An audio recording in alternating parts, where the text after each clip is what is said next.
Welcome to WeLearn. This is session number 9 of data structure using C. In the session number 9 we are going to discuss about circular queue, functions to insert an element into the queue, functions for deletion from circular queue with array implementation, DQ and the priority queue. ठीक है, अब देखते हैं हम circular queue. अभी तक हमने जो भी एक क्यू पढ़ी है वो हमारी ऑर्डिनरी क्यू थी या सिंपल क्यू थी। सिंपल क्यू में एक प्रॉब्लम ये थी कि अगर सपोज करिए आप एक रेयर एंड से आप इंसर्ट को एलिमेंट्स को इंसर्ट करते चले जा रहे हैं, ठीक है, और आप इंसर्ट करते करते लास्ट एलिमेंट पे आप रीच पहुंच चुके हैं कि आपका स्टैक क्यू क्या हो चुकी है, फुल हो चुकी है। Means rear is equal to size -1 के इक्वल है, मीन्स आपकी कंडीशन ट्रू हो गई। और सपोज करिए आप उसी कंडीशन पे आप फ्रंट से क्या कर रहे हैं, एलिमेंट को डिलीट कर रहे हैं।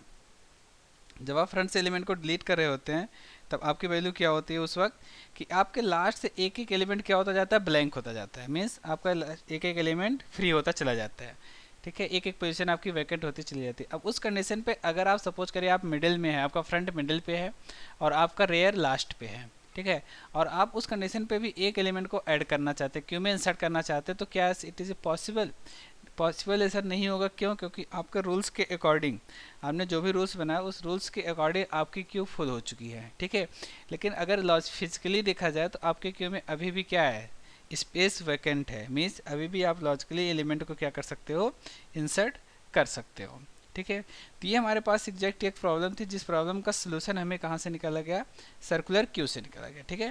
When Q is implemented using array, A situation arise when overflow occur whenever through the free cells are available, ठीक है। For example the Q given below is hold the 6 element.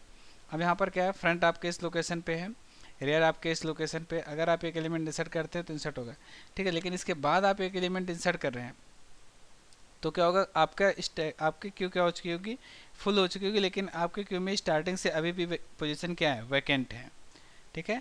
Now the rear reach to the end, so queue is full but still the 2 free cells available in the queue. To avoid this drawback we can arrange this element in the circular queue. In the circular queue, as soon as a pointer reaching maximum number of element it should be reset to 0, ठीक है। Means जैसे हमारे पास हमारे pointer की value जैसे हमारे -1 पे जाती है, जैसे हमारे पास एकदम मैक्सिमम एलिमेंट पे जाती है, ऑटोमेटिक वो वैल्यू हमारी कहाँ पर सेट कर दी जाती है, 0 पे सेट कर दी जाती है। मीन्स वो वैल्यू फिर से स्टार्टिंग पे आ जाए, ठीक है। जैसे देखिए, so if you add the orange in the above Q U can insert the first element, ठीक है। फर्स्ट एलिमेंट ऑरेंज आया, यहाँ से हमारे पर फ्रंट पे। इसके but there is the situation arise as shown in the figure above. Now if you insert one more element in the queue then, अब यहाँ पर क्या कर सकते हैं, कोई भी एक एलिमेंट इंसर्ट नहीं कर सकते क्योंकि सारे एलिमेंट क्या हो चुके हैं, आपके क्यू में फुल हो चुके हैं, ठीक है। Front is equal to rear which is the condition is empty queue. अगर आपके फ्रंट इक्वल टू रेयर हो गया तो आपकी क्यू क्या हो चुकी होगी, empty. So to avoid this situation rear always remain 1 position behind the front, ठीक है। इस सिचुएशन को चेक करने के लिए, क्योंकि अगर हमने एक वैल्यू को इंसर्ट कर दिया, इंसर्ट करने के बाद हमारा रेयर क्या हो जाएगा, फ्रंट के इक्वल। और जब हमारी कंडीशन रेयर फ्रंट के इक्वल होती है तो हमारी क्यू क्या बन जाती है, एम्प्टी ट्रीट करने लगती है। उस कंडीशन पे जब हमारी क्यू एम्प्टी ट्रीट होती है तो हम क्या करते हैं कि हमेशा रेयर की वैल्यू को फ्रंट के एक कम ही रखते हैं। जब भी हम वैल्यू को इंक्रीज कर रहे होते हैं सर्कुलर के फॉर्मेट में तो हमारी पोजीशन को एक डिक्रीज करते वैल्यू को लास्ट पोजीशन जहाँ हमारे पास फ्रंट है उस फ्रंट से लास्ट पोजीशन पे, ठीक है, 1 पोजीशन पीछे ही हमारे रेयर को रखते हैं, ठीक है। The front pointer always point two the empty location just preceding the first element in the circular queue. The rear always point to the last element in the queue. So in the circular queue, one location is queue must always be kept free, ठीक है। इसलिए क्या कहते हैं, circular queue में हमेशा front और rare के बीच में एक एलिमेंट ऐसा होना चाहिए जो फ्री हो, जो आपको ये बताए कि हमारे पास फ्रंट रेयर दोनों इक्वल नहीं है। मीन्स हमारी क्यू टोटली ब्लैंक नहीं है, ठीक है। When next element to rear of a list is the front then it known as circular list, ठीक है, because we have the reset value of the rear and front from -1 to 0, ठीक है। जब हमारे पास फ्रंट है, rear की value -1 की पोजीशन से डायरेक्ट 0 पोजीशन पे आ जाती है तभी हमारे क्यू क्या कहलाने लगती है, सर्कुलर क्यू, ठीक है। यहाँ पर देखिए हमारे पास ऐसी सिचुएशन क्या है, कौन से ऐसा फंक्शंस लगाएंगे जिस फंक्शन के थ्रू ऑटोमेटिक हमारी वैल्यू क्या हो जाए, फ्रंट -1 से 0 पे सेट हो जाए, ठीक है। अगर हम नॉर्मल क्यू की बात करें तो हमने क्या किया, rear is equal to rear plus one, front is equal to plus one. Instead we can do the following assignment, ठीक है। Rear is equal to rear plus one modulus max, front is equal to front plus वक्स modulus max, ठीक है। Max is the size of queue. अब हमें क्या करना है, जो भी वैल्यू को प्लस करना, प्लस करने के बाद ये वैल्यू क्या करेगा, मॉडुलस करेगा। जैसे सपोज करिए आपने क्यू की साइज लिया,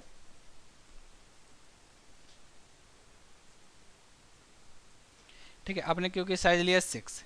इस क्यू की साइज 6 के अकॉर्डिंग क्या करेंगे, अगर आपने फिफ्थ एलिमेंट पे, लास्ट एलिमेंट पे पहुंचे करने के बाद जब वैल्यू इंक्रीज करेगा, जब एलिमेंट को इंक्रीज करेगा, इंक्रीज करने के बाद ये क्या करेगा, 6 modulus of 6 means 6 divided modulus 6, remainder आपके क्या बचेगा 0, means the 0 value assign to the rear, means when the rear reach to the last element it automatic jump to the first element या 0th पोजीशन, ठीक है। Which increment the rear and front by from 0 to max and when needed reset them from max minus 1 to 0, ठीक है। जब condition की requirement होगी तो हमारे पास 0 से मैक्स तक वैल्यू जाएगा और आफ्टर दैट क्या करेगा, मैक्स से वापस वैल्यू को 0 पोजीशन पे इंसर्ट कर देगा, ठीक है। हमें पर condition for empty circular queue, if front is equal to rear, this condition for empty circular queue. Condition for full circular queue, if rear plus one modulus of max, ठीक है, is equal to front instead of rear is equal to max minus 1, ठीक है।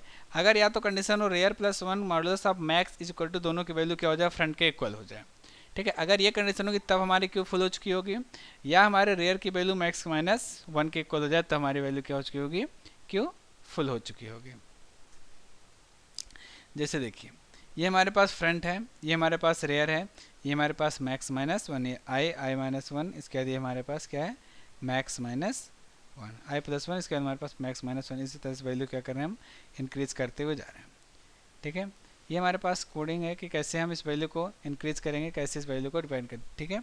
Means हमने यहाँ पर max define किया 10, Q को यहाँ पर बनाया मैक्स, ठीक है। Front equal to 0, rear equal to 0, put इसके बाद मैंने क्या, if rear plus 1 models of max equal to front, अगर ये वैल्यू है तो हमारा क्यू क्या कर जाएगा, overflow and then return minus 1, ठीक है। अदरवाइज क्यू के रेयर पे वैल्यू क्या रख जाएगी, के, and rear equal to rear plus 1 max modulus of max, ठीक है। ये क्या करेगा, रेयर की वैल्यू को 1 इंक्रीज करेगा और उसके बाद मॉडुलस 1 को मॉडुलस बाय मैक्स जो भी वैल्यू आएगी उसको असाइन कर देगा रेयर में, ठीक है। गेट करने के लिए मैंने पुट किया था, फिर गेट किया, गेट करने के बाद अब हमारे पास क्यू क्या आया कि i equal to front, front equal to rear and then queue is underflow. अगर फ्रंट की वैल्यू रेयर हो जाएगी तो हमारी क्यू अंडरफ्लो हो जाएगी, and then queue equal to front, ठीक है। Front equal to front plus plus modulus max, ठीक है। ये हमारा क्यू क्या कर देगा, फ्रंट को एक एक बढ़ाएगा, बढ़ाने के बाद फिर फाइनली क्या कर देगा, मैक्स की वैल्यू से मॉडुलस निकाल लेगा, मॉडुलस निकालने के बाद ये वैल्यू को रिटर्न कर देगा आई पे। प्रिंट करने के लिए क्या करना होगा, हमारे पास फ्रंट से स्टार्टिंग होगी और रेयर तक जो भी वैल्यू होगी वो हमारी क्या होगी, क्यू की लेंथ होगी, ठीक है। यहाँ पर मैंने आई इक्वल टू आई मैक्स 1, ये की वैल्यू को हम क्या कर दिए हैं, फ्रंट को मैक्स में इंक्रीज किए हैं कि हमारी यहाँ से लेके वैल्यू यहाँ तक जानी है, ठीक है। I not equal to rear, जब तक रेयर ना हो। अब इसके बाद 6 modulus 6d and then value of queue, ठीक है। अब हमारे पास आता है डी क्यू। ये तो हमारे पास सर्कुलर क्यू थी, सर्कुलर क्यू के थ्रू क्या किया हमने, वैल्यू को इंसर्ट किए, वैल्यू को रिमूव किए विद द हेल्प ऑफ कि हमारे पास कोई भी एक ऐसा एलिमेंट हो जो कि खाली ना हो, ठीक है। अगर कोई पोजीशन वैकेंट है तो उस वैकेंट पोजीशन पे क्या कर सकते हैं, हम क्यू को इंसर्ट कर सकते हैं, एलिमेंट को इंसर्ट कर सकते हैं। अब हमारे पास ये आता है कि क्यू का एक न्यू वर्जन है जिसको हम बोलते हैं D queue, double indent queue, is a linear list of in which element can be added और removed at either in but not in the middle, ठीक है। डबल एंडेड क्यू क्या करते हैं, हम एलिमेंट को चाहे फ्रंट एंड से डिलीट करें, चाहे रेयर एंड से डिलीट करें, चाहे फ्रंट एंड से इंसर्ट करें, चाहे रेयर एंड से इंसर्ट करें, ठीक है। इनमें से कोई भी ऑपरेशन हम परफॉर्म कर सकते हैं। There are 2 variant of the D queue namely, ठीक है। यहाँ पर 2 तरीके से डी क्यू हम परफॉर्म करते हैं। पहला तरीका होता है इनपुट रिस्ट्रिक्टेड और जो दूसरा तरीका होता है उसको बोलते हैं आउटपुट रिस्ट्रिक्टेड डी क्यू, ठीक है। इनपुट रिस्ट्रिक्टेड डी क्यू में क्या कहते हैं कि हमारे पास जो इनपुट डेटा का इनपुट करेंगे उस इनपुट को हम रेयर एंड से ही केवल इंसर्ट कर सकते हैं, ठीक है। इनपुट रिस्ट्रिक्टेड यहाँ पर हमारे पास क्या है, हम इनपुट केवल एक तरीके से ही कर सकते हैं, ठीक है, लेकिन आउटपुट हम क्या कर रहे हैं, दोनों तरीके से डी को दोनों तरीके से परफॉर्म कर सकते हैं, ठीक है, मीन्स फ्रंट से भी कर सकते हैं और रेयर से भी कर सकते हैं।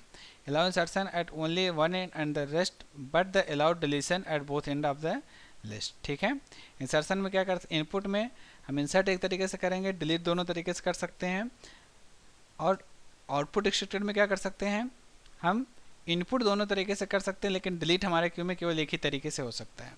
ठीक है, D queue is the D queue which allow deletion at only one end but at the allow insertion at the both end of the list. ठीक है, जिसको हम बोलते हैं आउटपुट रिस्ट्रिक्टेड डी क्यू। अब डी क्यू हमारे पास output में क्या हो गया कि हम इंसर्शन दोनों तरीके से कर ले रहे हैं, इनपुट में क्या होगा कि हमारा डिलीशन केवल एक तरीके से हो रहा है, इंसर्शन दोनों तरीके से हो रहा है। ठीक है, डबल इंडेंट क्यू, ये हमारे क्यू टॉप बॉटम, हम वहाँ से इंसर्ट भी कर रहे हैं, एलिमेंट को रिमूव भी कर रहे हैं। ठीक है, स्टैक क्यू में क्या कर रहे हैं, एलिमेंट को हम एक इंसर्ट से इंसर्ट किए, दूसरे से रिमूव किए। डी क्यू में क्या किए, डी क्यू हमारे पास इधर से एलिमेंट इंसर्ट भी हो रहा है, इधर से एलिमेंट भी इंसर्ट हो रहा है, इधर से रिमूव हो रहा है, इधर से भी रिमूव, मीन्स हम किसी तरीके से भी कोई भी एलिमेंट इंसर्ट कर सकते हैं या फिर रिमूव कर सकते हैं। ठीक है, अब इसके बाद हमारे पास आता है ऑप्शन प्रायोरिटी क्यू का। Priority queue, what is the priority Q? The Q is which is possible to insert the element or remove the element at any position depending on some priority is called the priority queue। ठीक है, जब हमारे पास कोई भी Q होती है तो उस क्यू में कोई भी एलिमेंट अगर हम क्या कर सकते हैं कि on the behalf of priority, means हमारी क्या रिक्वायरमेंट है, उस पर्टिकुलर रिक्वायरमेंट के बेस पे अगर हमारे पास एलिमेंट इंसर्ट करें तो उस एलिमेंट की क्या हमारे पास यूज है, क्या हमारे पास प्रायोरिटी है, उस प्रायोरिटी के बिहाफ पे क्या कर सकते हैं कि एलिमेंट को ऐड या रिमूव कर सकते हैं। ठीक है, this mechanism is called the priority queue mechanism. ठीक है, प्रायोरिटी क्यू में क्या कर सकते हैं, the priority queue is a collection of elements such that each element has been assigned to priority and the order in which element are deleted and processed come from the following rules. An element with the higher priority is processed before any element of the lower priority. Means higher priority का कोई भी element lower priority के बाद execute किया जाएगा। ठीक है, two elements with the same priority are proceeded according to the order in which they are added in the queue। अगर हमारे पास दो एलिमेंट ऐसे जिनकी प्रायोरिटी सेम है तो उस एलिमेंट को अगर प्रोसेस करना है तो उसके लिए क्या करेंगे, जिस सीक्वेंस में हमारे पास एलिमेंट इंसर्ट किए गए हैं उसी सीक्वेंस में क्या करते हैं, हम उस एलिमेंट को रिमूव भी करते हैं। ठीक है, उसी सीक्वेंस में क्या करते हैं, एलिमेंट को प्रोसेस करते हैं, मीन्स जैसे मैंने इसको इंसर्ट किया उसी तरीके से इस एलिमेंट को क्या कर दो, फर्दर प्रोसेस भी कर दो। ठीक है, explain the feature of circular queue, write down the advantage of the priority Q. ठीक है, इसके बाद हमारे पास अगर हम प्रायोरिटी क्यू की बात करें तो हमारे सिस्टम में प्रायोरिटी क्यू का एडवांटेज क्या होता है। ठीक है, जैसे हमारे पास यहाँ है तो प्रायोरिटी क्यू का एडवांटेज क्या होगा, प्रायोरिटी क्यू का एडवांटेज बेसिकली ये होता है कि जब हम कोई भी प्रिंटर, ठीक है, जब प्रिंटर इंस्टॉल करते हैं या फिर कोई भी हमारे प्रोसेस होते हैं तो प्रोसेस में अगर क्यू सिंपली क्या कर रहा है कि क्यू इम्प्लीमेंट करता है जिसके थ्रू कोई भी प्रोसेस जिस रिक्वेस्ट में की गई उसी रिक्वेस्ट में उसको परफॉर्म करते हैं। लेकिन अगर हमारे पास कोई भी हाई प्रायोरिटी की प्रोसेस आती है तो हमारी जो रेस्ट ऑफ प्रोसेस होती है उसको हम ब्रेक कर देते हैं, स्टॉप कर देते हैं, फिर हम फर्दर नेक्स्ट को ऐड करते हैं, नेक्स्ट ऐड करने के बाद फिर उसको क्या करते हैं, जो लो प्रायोरिटी होती है उसको एग्जीक्यूट करते हैं। ठीक है, this is the advantage of the priority Q in the system. ठीक है, डू इट योरसेल्फ। अब एक्सप्लेन करिए कि हमारे पास सर्कुलर क्यू क्या है और इसके बाद एडवांटेज प्रायोरिटी क्यू का एडवांटेज क्या होता है, कैसे हम इसको यूज करते हैं। Thank you.